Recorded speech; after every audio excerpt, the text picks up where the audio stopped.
હરિવ્યાપક સર્વત્ર સમાના, ભગવાન બધે છે, કણે કણમાં ભગવાન વ્યાપેલો છે. એટલે ભગવાન કેટલા લોકોમાં છે, એક ગરીબ માણસો હોય એમાં ભગવાનનો વાસ છે, જે ભૂખ્યા હોય એમાં ભગવાનનો વાસ છે. એટલે આપણે એને દરિદ્ર નારાયણ કહીએ.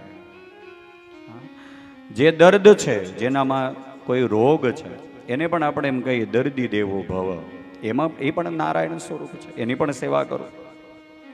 કોઈ સંત હોય, કોઈ બ્રાહ્મણ હોય, એમાં પણ ભગવાન છે.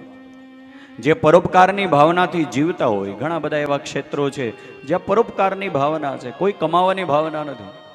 જ્યાં પરોપકાર કરે. આપણા મુક્તાનંદ બાપુ ચાપરડાવાળા કેટલું બધું હકારે, કેટલા બધા લોકોનું પાલન પોષણ થાય છે. એ પરોપકારની ભાવના છે. આ બધા નારાયણ રૂપ કહેવામાં આવે અને એની સેવા કરવાની, એને મદદ કરવાની. જો ભગવાનની કૃપાથી ભગવાને કંઈ તમને મને સમર્પિત કર્યું હોય તો આમાં થોડીક દ્રવ્ય શક્તિ વાપરો, થોડી પૈસાની શક્તિ આપો.